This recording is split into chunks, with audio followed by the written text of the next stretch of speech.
ప్రత్తి దిగుబడిని గణనీయంగా పెంచాలనే యోచనతో తెలంగాణ ప్రభుత్వం ఈ పంట సాగును ప్రోత్సహిస్తోంది.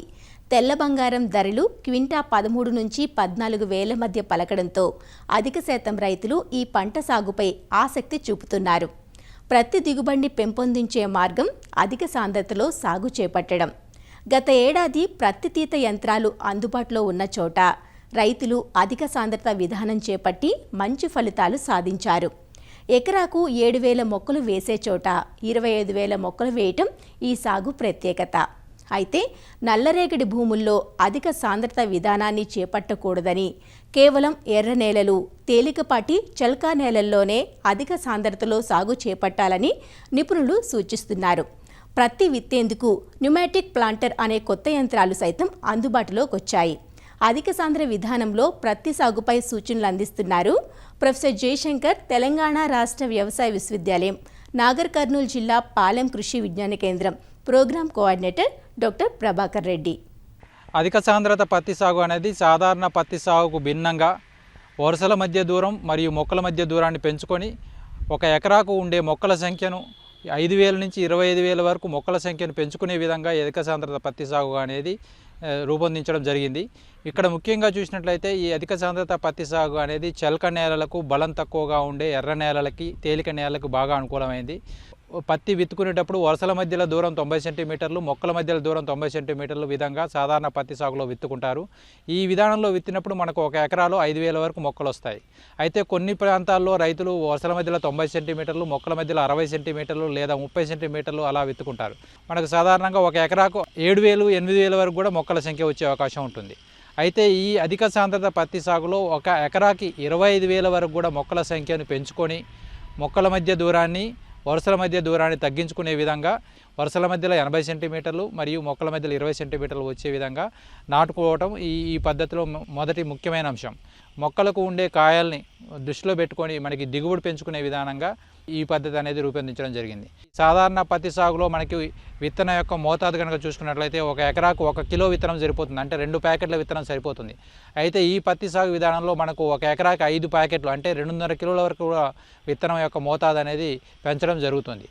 సాధారణ పత్తి సాగు విధానంలో ఎలాంటి గ్రోత్ హార్మోన్స్ అనేది పిచికారీ చేయడం ఉండదు. కాకపోతే ఈ పద్ధతిలో అధిక సాంద్రత పత్తి సాగు విధానంలో మనకు 45 రోజులకు ఒకసారి, 65 రోజులకు ఒకసారి 5% మెపిక్లాట్ క్లోరైడ్ అనే గ్రోత్ హార్మోన్ పిచికారీ చేయడం ద్వారా మొక్క పెరుగుదలని ఒక 4 నుంచి 5 ఫీట్ల ఎత్తు వరకు ఆపేయటం ద్వారా, ఒకేసారి కాయలు వచ్చే విధంగా, ఒకేసారి పూత వచ్చే విధంగా చేయడం ద్వారా పత్తి కాయలు కూడా ఒకేసారి పగిలి మనకు ఒకేసారి పత్తి ఏరడానికి అనుకూలంగా ఈ అధిక సాంద్రత పత్తి సాగు అనేది రూపించడం జరిగింది.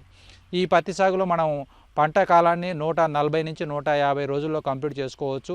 ఇప్పుడు విత్తిన రైతులు నవంబర్ మొదటి వారంలో లేదా రెండో వారంలో పత్తి పంట కాలాన్ని కంప్లీట్ చేసుకొని రెండో పంటకు వెళ్ళే విధంగా ఈ యొక్క పత్తి సాగు అనేది రూపొందించడం జరిగింది. ఈ పత్తి సాగులో ముఖ్యమైన అంశం కనుక చూసినట్లయితే ఈ గులాబీ రంగు పురుగుని ఉధృతిని తగ్గించుకోవచ్చు. దాంతోపాటు రెండో పంటకు వెళ్ళే అనుకూలంగా ఉంటుంది. ఈ విధానంలో మొక్కల సంఖ్యను పెంచుకుంటున్నాం కాబట్టి దాంట్లో ఉండే కాయల సంఖ్య పెరుగుతుంది కాబట్టి ఈ యొక్క పత్తి దిగుబడిని కూడా 10 నుంచి 12 క్వింటాల వరకు తీసుకునే అవకాశం ఉంటుంది. సాధారణ పత్తి సాగు విధానంలో ఒక మొక్కకి 25 నుంచి 30 కాయలు ఉంటాయి. అధిక సాంద్రత సాగు విధానంలో మొక్కల సంఖ్య ఎక్కువగా ఉంటుంది కాబట్టి ఒక మొక్కకి 8 నుంచి 10 కాయలు వచ్చినా కూడా ఒక ఎకరాకి 10 నుంచి 12 క్వింటాల వరకు దిగుబడి సాధించుకునే అవకాశం ఉంటుంది.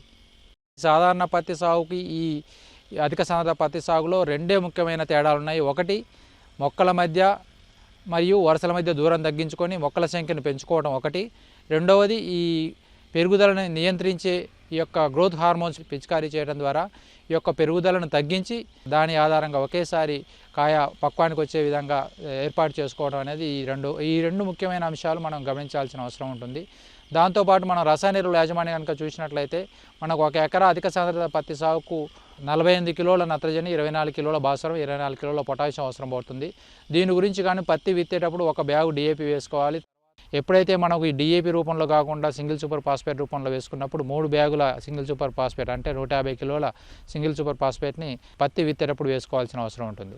పత్తి విత్తిన 20 రోజులకు ఒకసారి, 40 రోజులకు ఒకసారి, 60 రోజులకు ఒకసారి, దాంతోపాటు 80 రోజులకు, ఈ విధంగా పైపాటుగా 4 సార్లు నత్రజని మరియు పొటాష్ వేసుకోవాల్సిన అవసరం ఉంటుంది. ప్రతిసారి 25 కిలోల యూరియా, ఒక 10 కిలోల పొటాష్. భూమిలో తేమ ఉన్న పరిస్థితిని బట్టి మనం పైపాటుగా 4 సార్లు ఈ రసాయన ఎరువుల మోతాదును వేసుకోవాల్సిన అవసరం ఉంటుంది. అధిక సాంద్రత పత్తి సాగులో కలుపు యాజమాన్యం కనుక చూసినట్లయితే పత్తి విత్తిన తర్వాత 48 గంటల లోపు పెండిమిథిలిన్ అనే కలుపు మందును ఒక ఎకరాకి 1 లీటర్ కలుపు మందును మనం పిచికారీ చేసుకోవాల్సిన అవసరం ఉంటుంది. దీని ద్వారా మొదటి 10-15 రోజుల్లో కలుపును మనం నియంత్రించుకునే అవకాశం ఉంటుంది. దాంతోపాటు పంట విత్తిన 15 నుంచి 25 రోజుల మధ్యలో కనుక మనం కలుపు కనుక గమనించినప్పుడు పైపాటుగా ఎక్కడైతే గడ్డి జాతి కలుపు ఎక్కువగా ఉన్నప్పుడు మనకి టర్గా సూపర్ అనే కలుపు మందుని 400 ml ఒక ఎకరాకు పిచికారీ చేసుకోవాల్సిన అవసరం ఉంటుంది. ఎక్కడైతే వెడల్పాకి కలుపు కనుక మనకు ఎక్కువగా కనపడినప్పుడు హిట్వీడ్ అనే కలుపు మందుని 250 ml ఒక ఎకరాకు పిచికారీ చేసుకోవాల్సిన అవసరం ఉంటుంది. ఈ విధంగా మనకు సాధారణ పత్తి సాగు పద్ధతితో పాటు అధిక సాంద్రత పత్తి సాగును మనకు పోల్చి చూసినట్లయితే ఈ అధిక సాంద్రత పత్తి సాగు అనేది మనకు ఈ పత్తి ఏరే యంత్రాలు, పత్తి విత్తే యంత్రాలు, ఈ 2 యంత్రాలు కూడా రైతులకు అందుబాటులోకి తీసుకురావాలనే ఉద్దేశంతో ఈ సంవత్సరం తెలంగాణ రాష్ట్ర ప్రభుత్వం రైతు స్థాయిలో ఈ యొక్క రకాలని నూజివీడు వెరైటీ NCS 2778 అనే రకం, దాంతోపాటు రాశి వెరైటీ RCS 665 అనే రకం, ఈ 2 రకాలను కూడా రైతు స్థాయిలో పరీక్షించి రైతు స్థాయిలో డెమాన్స్ట్రేషన్ చేసి రైతులకు చూపించాలనే ఉద్దేశంతో 20,000 ఎకరాల్లో ఈ యొక్క అధిక సాంద్రత పత్తి సాగును పరీక్షిస్తుంది. సాధారణంగా ఈ తేలిక నేలల్లో దిగుబడి అనేది 4 నుంచి 6 క్వింటాల వరకు రావడం మాత్రమే జరుగుతుంది.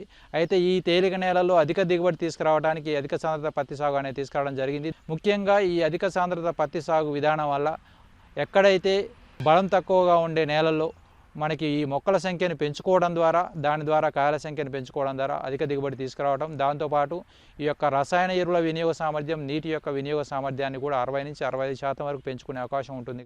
పెట్టుబడి ఖర్చు పెరుగుతుంది కాబట్టి విత్తన రూపంలో, ఈ రసాయన ఎరువుల రూపంలో, ఈ గ్రోత్ హార్మోన్ల రూపంలో ఎక్కడైతే మనకి ఈ యొక్క పెట్టుబడి పెరుగుతుందో అక్కడ పెట్టుబడిని నియంత్రించడానికి ఒక ఎకరాకి 4,000 రూపాయలని ఈ రాష్ట్ర ప్రభుత్వం అందిస్తుంది. కాబట్టి ఈ అధిక సాంద్రత పత్తి సాగు విధానం మీద ఇంట్రెస్ట్గా ఉన్న రైతులు దగ్గరలో ఉండే AEOని లేదా AOని కలిసి ఈ విధానంలో వేసుకోవడానికి ముందుకు రావాల్సిందిగా కోరుతున్నాం.